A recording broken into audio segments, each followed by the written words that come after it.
Hi, good morning, Jack. Hey, how are you? Pretty good.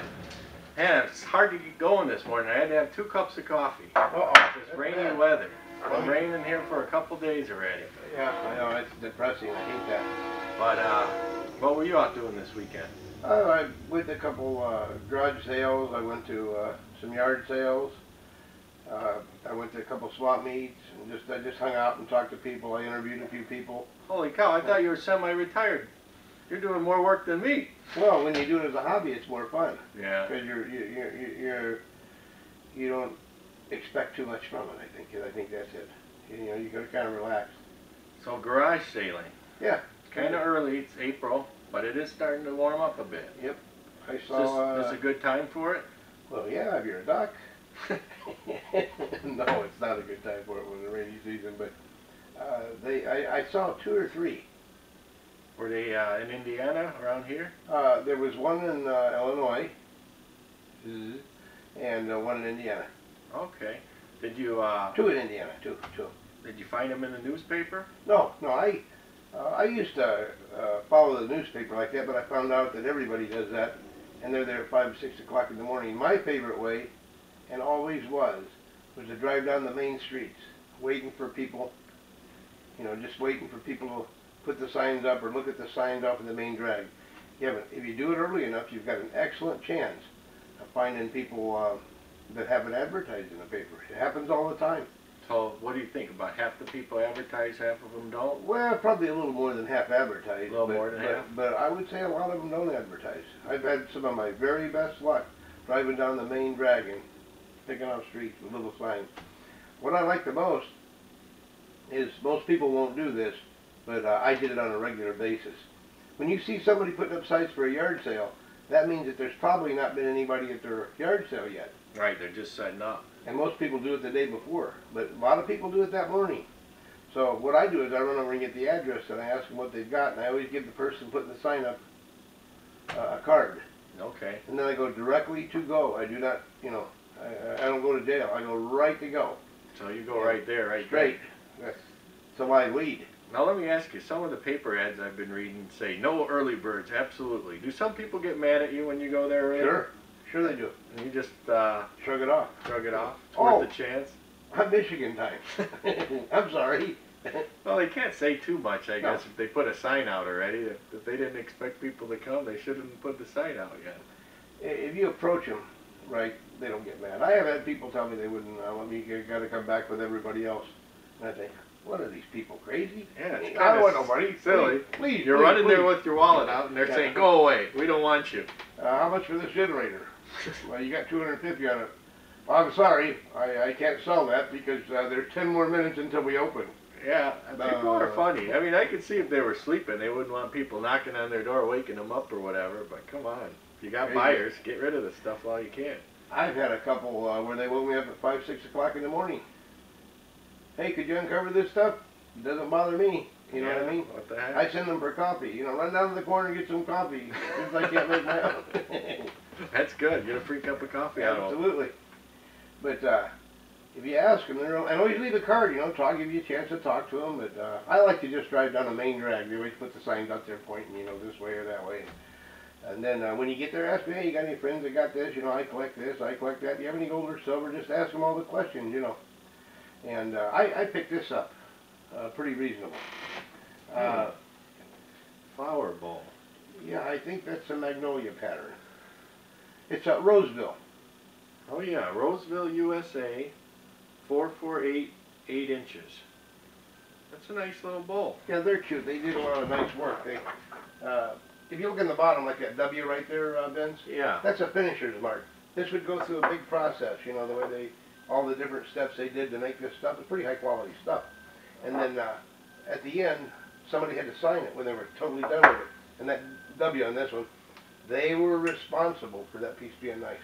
So if they, somebody brought it back to the store, that was the guy that was Oh yeah, they chopped his arm off. Gotcha. He's gone. He's out of here. So this one's got a couple repairs in it. Is that going to hurt it, you think? Sure, it's going to hurt it. But the stuff's good enough where it'll sell. What I did is, they wanted $10 for this. Okay. For the 3 pieces. If you look, there's a little nick here and a little nick here. There's two on the bowl. Now, the bowl's pretty neat. And of course these are candlesticks. And there's a little nick on that one candlestick. Not a nick, it's actually a chip. And what they did is they put blue in it. This one's perfect. A lot like my attitude.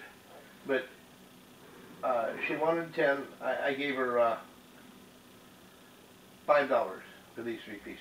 I'm trying to separate it because I bought a bunch of stuff, a bunch of movie star stuff, and I bought a few other pieces of stuff. But, so, in your opinion, is the best place to flip something like this on eBay or at a swap meet? well, if you take that to a swap meet, you could sell it real quick, you know, double or triple your money. There's no problem. Buy it now, something like that on eBay, not chipped up, is worth probably, well, they ask, excuse me, $75 to $125 for something like that. Same way with these, but these are chipped. But I got them for $5. I think that the profit is made in the buy. Right. So if I bought these for $100 and they were perfect, and I could only get 125 out of them, I'm only making 25. If I pay them $5, if I get 20 bucks or 30 bucks out of these, I've done, in my opinion, I've done better. That's how I look at it. That makes sense. They come from a garage sale, and I like garage sales the best. It's one of my favorites. Yeah, well, you know, people are motivated to get rid of the stuff at a garage sale, which True. Definitely helps you. They want to get rid of it, and if you get there early enough or right. Remember several years ago I brought you in some Dungeons and Dragons stuff? Remember that? Yeah. A lot of it. I was scared of that stuff because that's new stuff to me, you know. Well, remember it all sold well. Well, I'll never forget this. That if I'd have been sharp, you know, and everybody makes a mistake. And remember that one guy said that, says, don't blink, you like that? Yeah. Well, I blinked that day. And the guy had about 80 boxes full of that stuff. 80 bucks? 80 boxes. He did shows. And then as things were getting bad in the economy or it died off, he didn't do them anymore. So this stuff had been in storage or something for a while. He was hauling it out to his yard, and I bought 3 or 4 boxes for like 50, 60 bucks. And my goodness, it was really great. I should have bought all of it. No. I should have bought all of it, but I was scared of it. Put it in your black book. Now you know Dungeons and That's Dragons right, is black good. book. That's right, big time stuff. Some of that stuff's unbelievable. But a garage sale's pretty neat, you know, for obvious reasons. And it's starting. The season's here. The rain will be dying off a little bit, and people will be they're anxious right now too to get their stuff out there. And if you catch them early, you get fresh stuff a lot of times. You know, spring cleaning, and you know the story. So all this stuff, you get first pick at it. A lot of nice stuff early, and then as it goes on, it gets less and less and less of the nice stuff. But if you notice that early in the year when the weather breaks in a cold area like Chicagoland or Detroit or Toledo, Ohio, or anywhere where it's cold, the first month is like heaven. You know, I mean, you find a lot of nice stuff. I think we're going to have to start going to garage sales on bikes, Jack. Yeah, the gas is real bad. There's several ways to defeat that, though. Okay. To start with, people should drive less, except for what you have to do. You have to. If you're going to pick, you know, you have to. But when you go somewhere, take your time and try to find something else they've got. And buy something you normally wouldn't buy. Something like this, maybe to cover your gas for the day. Okay. You know? So you made the trip already. Make it worth your while. Yeah, there may be something you don't like. A box of, I don't know what it could be, but it's real cheap. Maybe a box of comic books for 20 bucks. A friend of mine that was with me, he bought a box of comic books for 20 bucks. There's like 500 comic books in it. Okay. And I said, what'd you buy that for? He said, pays for my gas. And you got to do that. Yeah. $5 a gallon. That's an expensive day if you're driving around a lot. I mean, they weren't great comic books either. They were modern stuff. But he'll get $1 a piece, you know, and there's 500 of them, so that over a period of time he'll pay for his gas that he wasted that day. And you got a good truck too, right? Oh, you got a yeah. 4-cylinder in that? Oh, yeah, and that mine burns the gas twice. It's an 8-cylinder, 4-cylinder. It It's really got 8 does burn plugs, the... yeah. It's got 4 cylinders, but it burns the gas twice. I love it. I got rid of that big 3500. Couldn't afford to drive that around No, anymore. it's crazy, especially being retired, you know, because I wasn't hitting it hard. And God, I feel so sorry for people today. I think people should have a yard sale. Remember we did that little thing about have a yard sale, take what you got that you don't need and all that. I think that's a good idea, and then use that for gas or something, because this is hurting people. This is cutting right into their family money for food. You know, it can only come from a few places. Once they take your money for gas, it can only come from several places. You got to pay your light bill. You got to pay your gas bill. You got to pay your mortgage payment. You got to pay your payments to your credit card. So as a rule, it comes from food. They take it from the food. So imagine the families with children, how bad that is today. It's hard on them. How many gallons a week do you burn, Vince? Of gas or? Yeah, gasoline. You know, honestly, I only live a mile from where I work, so I don't use much gas. When it warms up, I am going to switch over to a bike. But what do you guess you would use? How many gallons? Maybe 4 gallons a week. You're kidding me. Your wife doesn't drive anywhere? No, she doesn't drive too much. Oh, okay. Well, She'd you're stay one home. of the lucky ones. That's only $8 extra.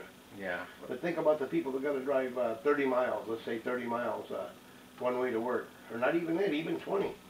So that's what 150 miles. That's a half a tank of gas or 10 gallons, and I think the average person burns something like 20 gallons. Oh, I believe it. 20, 23 gallons. I believe that. So that's $40, $50 that's got to come out of their food or somewhere. Probably food. Yeah, that's a huge hit. Yeah, can you imagine how much Americans are suffering today? So you got to get out there and hustle. You can do it. All right, Jack. Well, hey, I got our first winner for the contest we Oh, had. great. This guy. Where was he from? He's from Texas. Oh, neat. Backcliff, Texas. And he went out and he found stuff. He had a storage unit that he was paying rent for all Yep. these years. Yep. And he dug through that storage unit and he put that stuff on eBay. And he's doing really well. He even found a Rolex watch in there that was from a great uncle, and he sold that on eBay. That's what I'm talking about. I mean, and he doesn't have to pay the storage unit fees Yep. anymore. I mean, that stuff just sits in there and eats Is that up that your nice money. couple from Texas that were on the web? Yeah, they were on the web, sure. Yeah, That's great. He's a great guy. So we still got two more slots. All you guys have to do is find something in your attic, in your basement, in your garage, or wherever, and sell it. Tell us how you sold it. Tell us how much you sold it for, and you could win one of Jack's Hollywood photos. Well, you know, my last word is stop and think about this. When you go to a garage sale, you might find some jewelry that's comparable to Lindsay Lohan, the jewelry she got. Only you won't have to pay as much for it, and you may not have to pay the price as much as she's going to pay for it. All right. Thanks for the tips, Jack. You bet. Take it easy.